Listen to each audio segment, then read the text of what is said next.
Assalamualaikum warahmatullahi wabarakatuh. Halo sahabat Arafah, kembali lagi di podcast Rumah Sakit Islam Arafah Jambi bersama dokter spesialis, bersama saya Dr. Diba Oktia, dokter umum di Rumah Sakit Islam Arafah Jambi.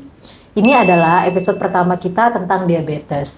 Di kesempatan kali ini kita akan membahas topik dasar tetapi sangat penting, yaitu apa itu diabetes.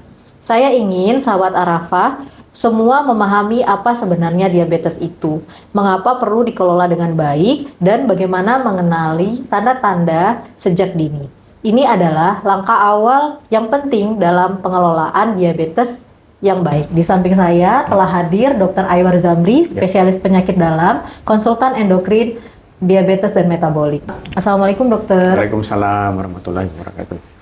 Ya dokter, ini kita membahas tentang diabetes nih dok.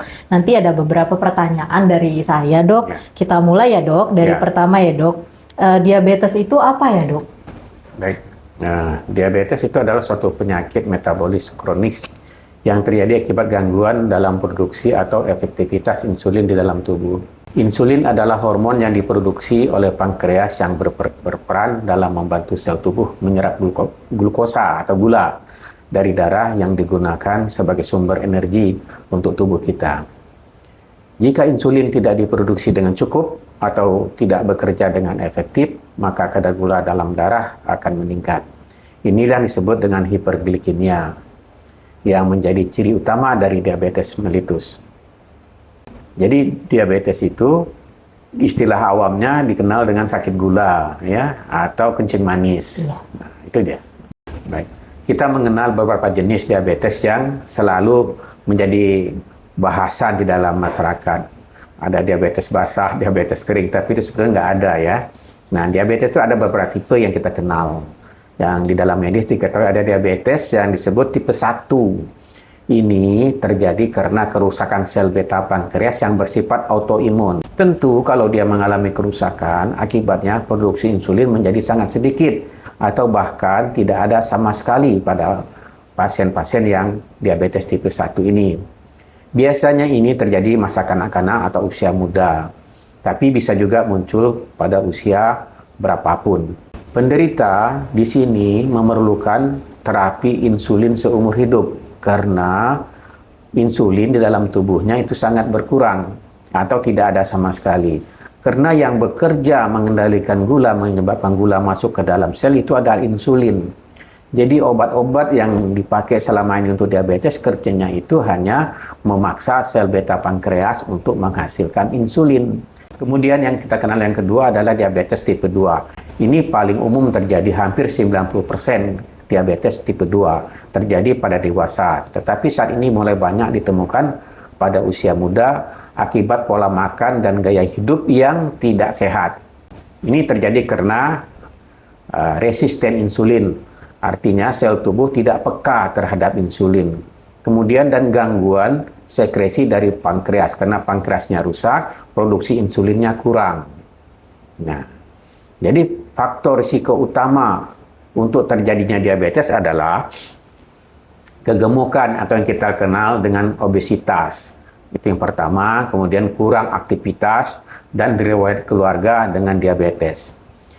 Biasanya diabetes dikelola dengan kombinasi pola makan yang sehat, olahraga, obat oral, dan terkadang insulin. Nah, itu yang tipe yang kedua. Tipe yang ketiga adalah diabetes gestasional. Ini terjadi pada waktu hamil, pada wanita hamil ya, yang sebelumnya tidak memiliki diabetes. Jadi begitu hamil dicek kadar gulanya dia tinggi. Ini disebabkan oleh karena perubahan hormon selama kehamilan yang menyebabkan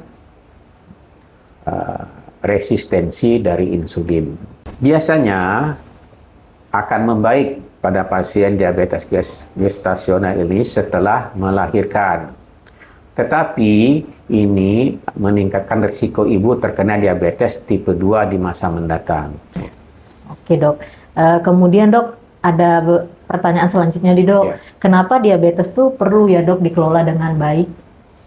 Baik, diabetes itu bukan hanya soal kadar gula darah yang tinggi, tetapi juga karena risiko komplikasi jangka panjang yang bisa muncul jika tidak dikelola dengan baik.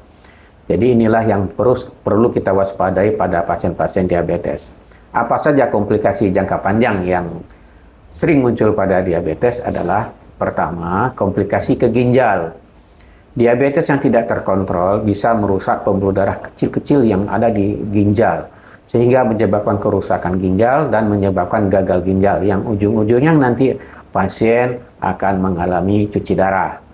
Kemudian kadar gula darah yang tinggi tadi akan menimbulkan komplikasi saraf yang dikenal dengan neuropati. Nah, jadi gejala yang dirasakan oleh pasien itu biasanya merasa kakinya kesemutan, nyeri, mati rasa, terutama di kaki dan tangan. Juga komplikasi lain bisa menyerang mata yang dikenal dengan nama retinopati diabetik. Ini bisa menyebabkan kebutaan jika tidak ditangani dengan baik. Itu biasa menyerang pembuluh darah di mata. Kemudian pembuluh darah kardiovaskuler juga terganggu. Terjadi peningkatan risiko penyakit jantung dan stroke karena kerusakan pada pembuluh darah besar. Nah, jadi orang diabetes bisa mengalami stroke dan serangan jantung. Nah, biasanya pasien-pasien itu kadang-kadang dia setelah stroke atau setelah kena serangan jantung dirawat di ICU baru ketahuan diabetesnya. Itu yang sering terjadi juga. Oke dok, selanjutnya dok, ada lagi pertanyaan dok. Untuk tanda dan gejala umum diabetes itu seperti apa aja ya dok? Jadi bagaimana kita bisa mencurigai adanya diabetes, dan ada beberapa tanda dan gejala yang khas. Kalau istilah medisnya 3P, yaitu poliuria, banyak kencing, sering buang air kecil terutama pada malam hari. Karena tubuh mencoba membuang kelebihan glukosa melalui urin, sehingga akan banyak kencing. Kemudian kompensasinya tubuh akan banyak minum yang dikenal dengan polidipsi. Ya, sering merasa haus karena tubuh kehilangan banyak cairan akibat kencing tadi. Nah, kemudian P yang ketiga adalah polifagi, artinya banyak makan. Ya, sering merasa lapar karena sel tubuh tidak mendapat cukup asupan gula sebagai sumber energi.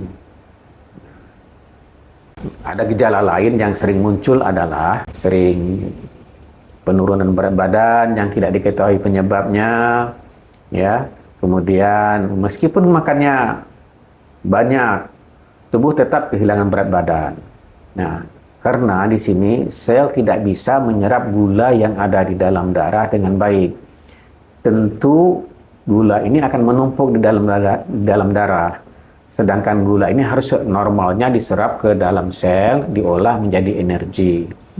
Karena gula tidak bisa masuk, sel ini akan mengambil dari lemak-lemak tubuhnya. Dan akibatnya berat badan menjadi menurun. Nah, kemudian selain itu kerasa kesemutan atau mati rasa. Ini akibat kerusakan saraf tepi atau yang dikenal dengan neuropati akibat gula darah yang tinggi merusak sel-sel saraf. Kemudian gejala lain yang sering kita temukan adalah luka yang sulit sembuh, aliran darah yang terganggu, dan kerusakan saraf yang menyebabkan luka sulit sembuh, terutama di kaki. Jika ada orang terdekat kita mengalami gejala-gejala seperti yang saya sebutkan tadi, maka jangan diabaikan. Segera lakukan pemeriksaan ke dokter untuk memastikan kondisinya apakah ada gejala diabetes atau diabetes untuk memulai pengelolaan yang tepat agar tidak terjadi komplikasi di belakang hari nantinya. Baik dok. Nah sahabat Arafah, kita udah membahas nih tentang mulai dari definisinya, jenis-jenisnya, cara pengelolaan diabetesnya seperti apa, serta bagaimana nih kita mengenali tanda-tandanya sejak dini. Diabetes ini memang termasuk dalam penyakit kronis. Tetapi dengan pengelolaan yang baik kita bisa mencegah komplikasi dan menjalani hidup yang lebih baik. Sahabat Arafah semua, di episode berikutnya kita akan membahas patogenesis atau bagaimana proses terjadinya diabetes tersebut. Jadi jangan lewatkan ya, hanya di channel YouTube Rumah Sakit Islam Arafah. Rumah Sakit Islam Arafah, Rahman dan Rahim dalam pelayanan. Wassalamualaikum warahmatullahi wabarakatuh.